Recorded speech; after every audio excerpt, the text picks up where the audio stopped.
let's head to our security and defence editor, Deborah Haynes. And Deborah, I understand that you've got some breaking news about the operation. Yes, so I understand that the aircraft, the Royal Air Force aircraft that were involved in this high-risk evacuation mission of British diplomats from the Sudanese capital have arrived back in Cyprus, a British airbase in Cyprus, RAF Akrotiri. They were involved in this operation that we've been talking about over the last few hours. And I can also reveal some details about this significant mission that was mounted to rescue British diplomats. It was mounted in coordination with other countries, particularly the United States and the French. Both of their armed forces have also been operating over the weekend, bringing out their diplomats. They've had to have permission from the Sudanese military to be able to land their aircraft and get their people out. I understand that from the UK side, the mission started with a small team of British troops who flew in under cover of darkness late on Saturday on one of the American aircraft that was involved in the US evacuation effort.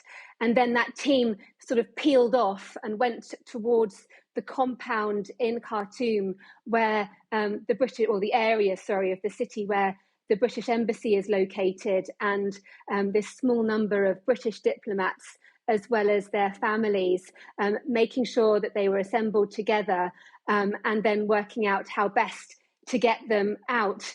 And in tandem with that leg of the operation, it's clearly incredibly complicated because Khartoum is an active conflict zone.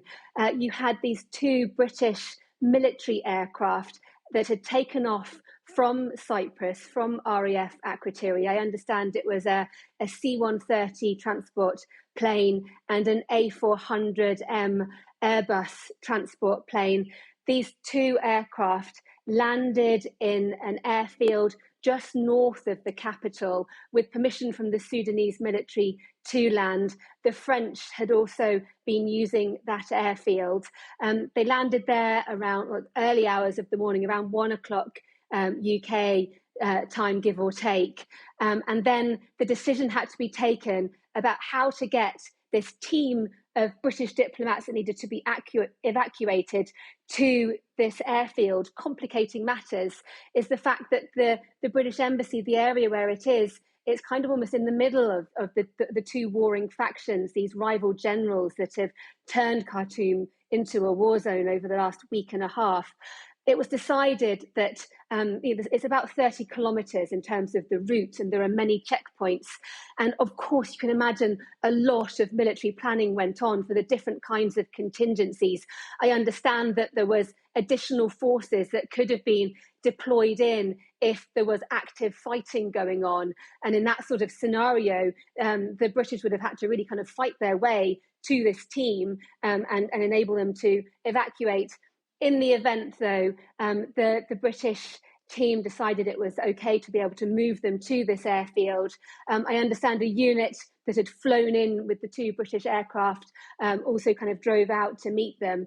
Then they boarded these two planes, and took off and have now safely landed in Cyprus after what must have been an incredibly traumatic time.